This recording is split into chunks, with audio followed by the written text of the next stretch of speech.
Modernisasi itu adalah proses perubahan dari sesuatu yang belum maju ke arah yang lebih maju.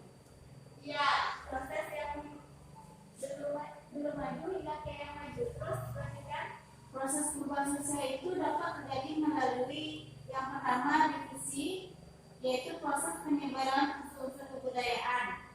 Yang keduanya adalah apa, Bu?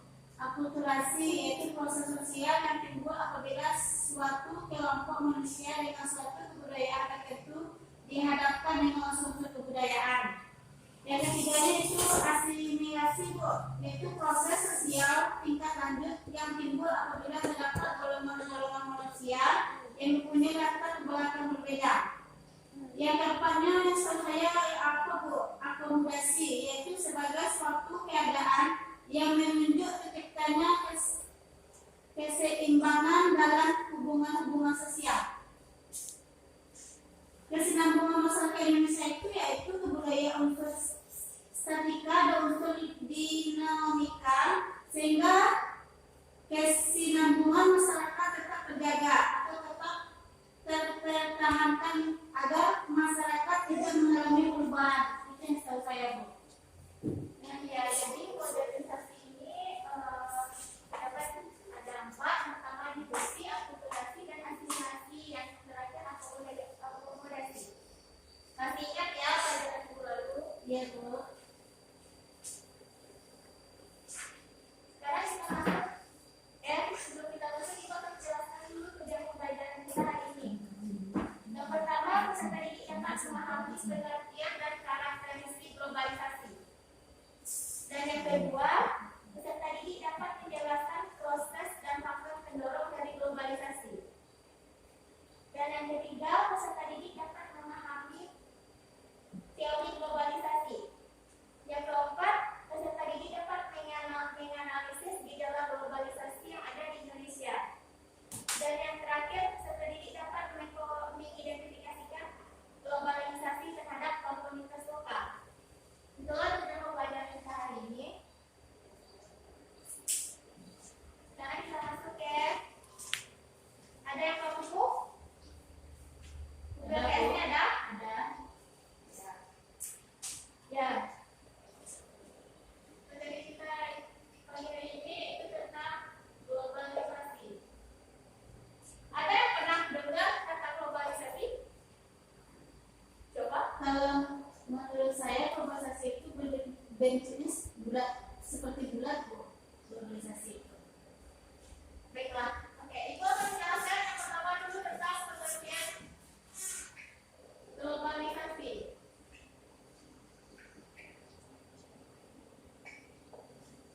Jadi, globalisasi ini adalah tersebar luasnya ilmu pengetahuan dan kebudayaan yang ada di setiap penjuru dunia hingga ke penjuru dunia lain, sehingga tidak jelas lagi batas-batas yang jelas dari setiap negara.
berkoordinasi secara cepat. Sampai di sini Kak. Nah, yang kedua, produk atau produksi ekonomi pasar.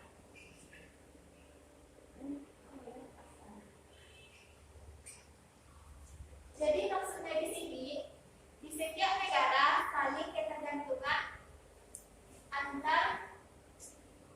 antara produksi lainnya karena terjadinya perdagangan internasional.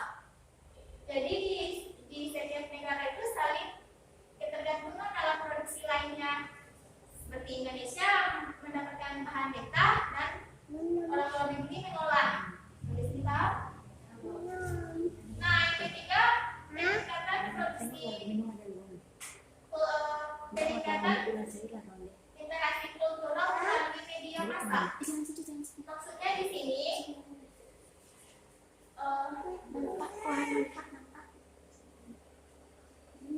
dengan adanya media massa ini, sehingga kita dapat melihat dan mengerti bagaimana sih keberagaman yang ada di setiap negara. Nah, dari sana kita dapat menganalisis dan mengerti, kita paham apa aja yang ada di setiap negara, di negara orang, dan kita juga bisa membandingkan dengan negara kita, sehingga kita dapat membandingkan mana yang baik dan mana yang tidak baik.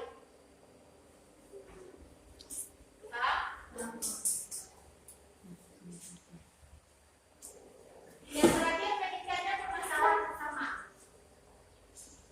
Seperti kerusakan lingkungan. Di dalam lingkungan itu kan orangnya tak satu kan, orangnya kan banyak. Nah, di sana yang lebih cuma satu orang, tidak kan? Jadi yang lebih itu banyak kan orang yang ada di lingkungan itu, seperti dia membuang sampah sembarangan. Nah, di sana yang mendapatkan kebanyakan semua orang karena udah satu orang yang membuang sampah. Paham? Selanjutnya kita masuk ke proses globalisasi. Kita dulu dicatat ya poin-poinnya.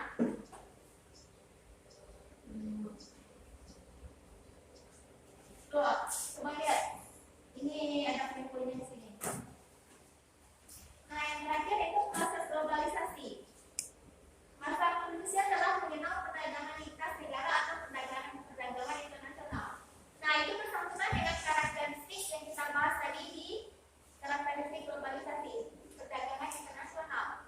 Nah, di sini itu kan saling berketergantungan dalam perdagangan, sehingga terjadilah perdagangan internasional. Selanjutnya kita masuk ke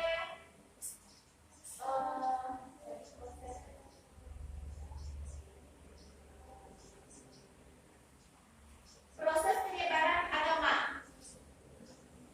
Contohnya dalam agama Islam. Butuh penyebaran Kak Nabi Muhammad agar umatnya mengerti dengan agama Islam. Dia pasti kan? Pasti. Nah, di sana tuh butuh dia menyebarkan ke umat-umatnya, jadi terjadilah penyebaran agama.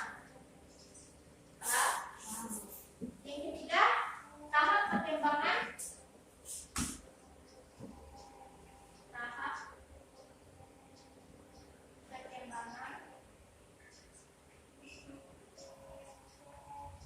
teknologi dan industri. Teknologi ini untuk berkembang nggak hingga dia lebih maju? Iya, Bu. Iya.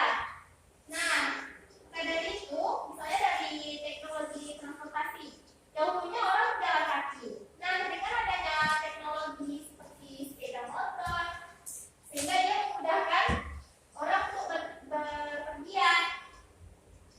Ada yang dapat melakukan contohkan lagi? Ada kok saya coba ke sini.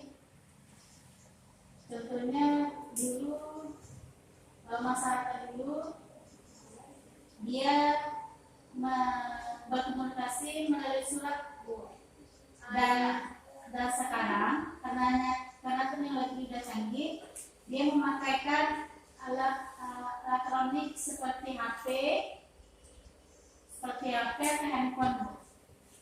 Ini dia bisa berkomunikasi secara langsung. Kalau dulu kan tidak, Bu, cuma dengan menulis surat dengan selembar kertas. Nah, ya, itu termasuk juga dengan contoh ya. Nah, dan yang terakhir berkembangnya hasil bebas.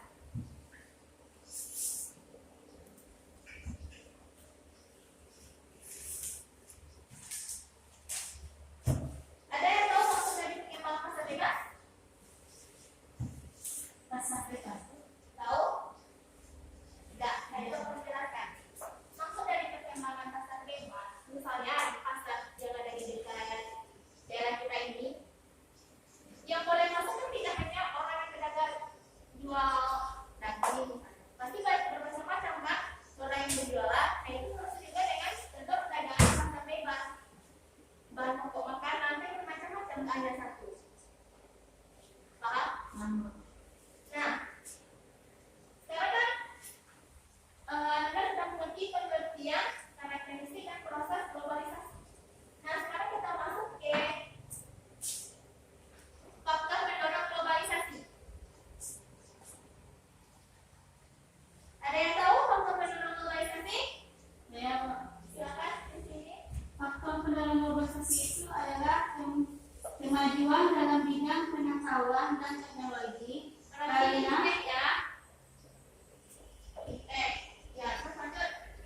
Karena kemajuan ini berpengaruh atas kemajuan peradaban. Dahulunya orang perlu menunggu lama untuk berkomunikasi dalam jarak jauh, tetapi dengan adanya internet, komunikasi menjadi lebih mudah.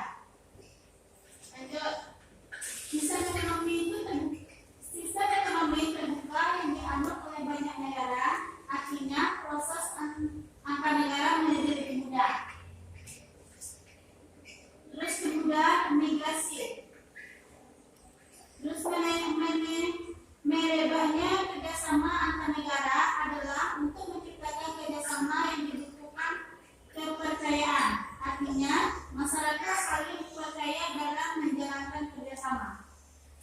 Nah, ya itulah faktornya ya, ada impact, sistem ekonomi terbuka, kemudahan migrasi, dan terlibatnya pesan dan terlibatnya kerjasama antar negara. Berarti apa? Logika?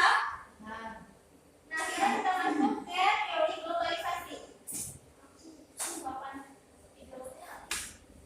Nah, teori globalisasi menurut John Dewey, teori ini menyatakan bahwa di era globalisasi ini ditandai dengan adanya sebuah perkembangan dalam bidang komunikasi. Paham? Maksud dari Dewey ini? Boleh lagi, Bu? Ya, di era globalisasi ini ditandai dengan adanya sebuah perkembangan dalam bidang komunikasi. Ditandai dengan adanya komunikasi. Nah, itu termasuk teori dari John Dewey. Paham? Ada pertanyaan di sini? Sudah, Bu. Nah, sekarang kita masuk ke gejala globalisasi di Indonesia. Terus itu ada 4 bidang ilmu pengetahuan dan teknologi. Maksudnya di sini banyaknya penemuan di bidang teknologi sehingga yang berguna untuk memudahkan kebutuhan masyarakat. Seperti penemuan mesin yang memudahkan manusia untuk mengerjakan dan menyimpan data-data. Penemuan alat transportasi seperti sepeda motor, mobil, kereta, pesawat, dan macam-macam lainnya ya. Nah, kalau dari penemuan transportasi, komunikasi seperti handphone, telepon, banyak lagi ya alat-alat komunikasi lainnya, internet juga tuh. Nah, paham nggak tadi di sini? Nah, Bu. Baiklah, sekarang kita masuk ke dampak globalisasi terhadap komunitas lokal. Ada yang tahu? Ada, Bu. Coba uji. Menghilangnya tradisi masyarakat. Tradisi adalah tindakan yang telah dilakukan sejak lama, turun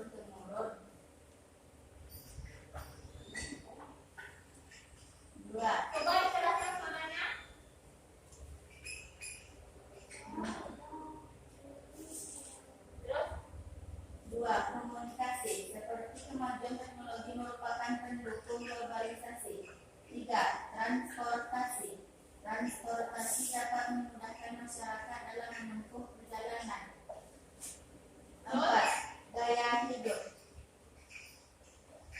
Maksudnya tren-tren dari luar tentu memberikan dampak terhadap gaya hidup lokal.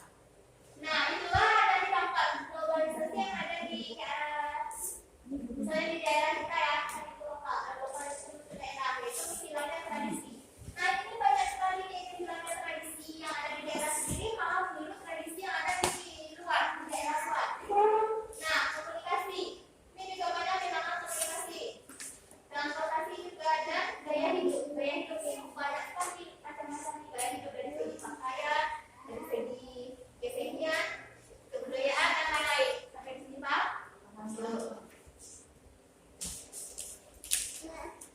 Ya.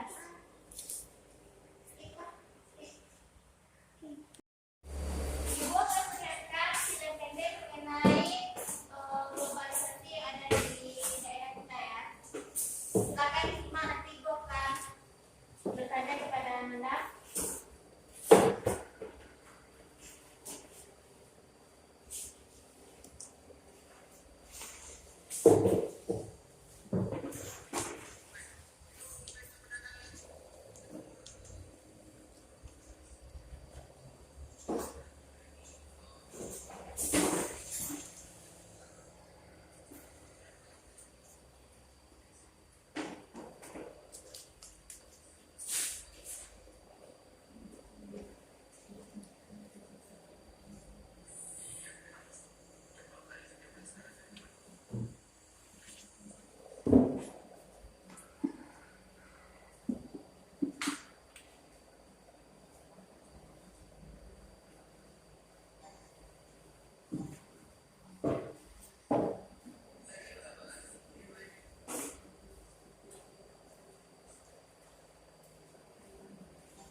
Baik, ini Pak Ustaz, maksudnya dari video ini? Nah, ada yang dapat menjelaskan? Ya Bu, Pak. dampak positif. Kita bisa memperhatikan bahwa globalisasi mendorong pembangunan ekonomi dan sosial. Dampak negatif, budaya lokal akan terkikis akibat pengaruh dari budaya luar seperti dari segi pakaiannya. Nah, ya itu aku menambahkan. Jadi dari segi transportasi dari video ini, dahulunya mereka berjalan kaki pergi sekolah, pokok kemana-mana dan berjalan kaki. Dengan adanya sepeda motor, jadi mereka gampang bertemu dengan temannya lain, memudahkan dia untuk bepergian. Ada lagi dari segi kebudayaan, tari. Dia masih meniru tari yang dari luar, tapi tetap melestarikan kebudayaan daerahnya sendiri. Itulah dari isi dari video kita tadi. Sampai di sini Pak, ada yang ingin bertanya? Paham? Saya Bu, Apa? tadi kan Ibu tanyakan, Ibu jelaskan tadi soal tari itu Bu, bahwa dia meniru gaya di luar, tapi kita menerapkan Tadi yang ada di daerahnya. daerahnya. Contohnya seperti apa itu Bu? Oh, Atau pakaiannya gimana tuh Bu? ya, dari video tadi itu dia meniru kayak tari jaipong.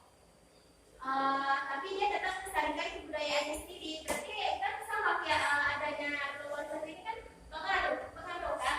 Nah, jadi dia bisa melihat bagaimana keberagaman yang ada dari daerah luar, sehingga dia bisa juga menirukan bagaimana gaya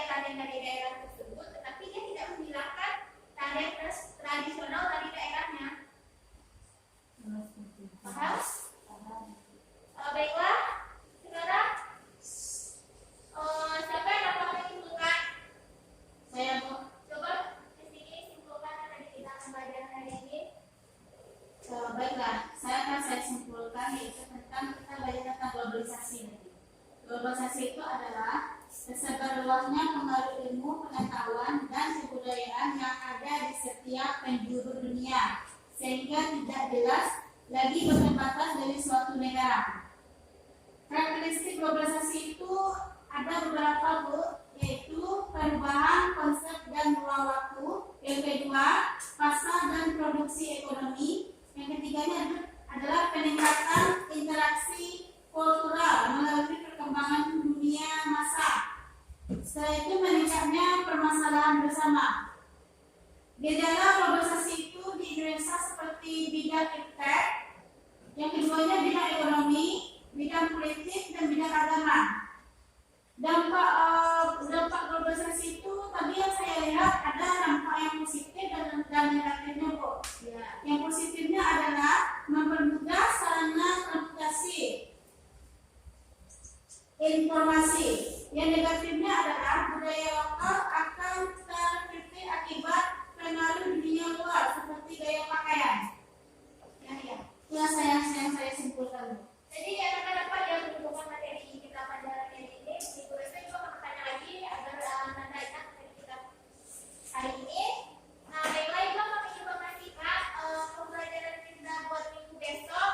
Silakan dicari bahan-bahannya, yaitu tentang kategorisasi konsumerisme, yaitu sikap komunitas lokal terhadap globalisasi dan faktor penyebab ketimpangan sosial dan terkaitannya dengan perubahan sosial di tengah-tengah globalisasi. Jadi Anda carilah bahan-bahan ajar dari sumber yang berbeda agar pembelajaran kita besok diskusinya berjalan dengan lancar.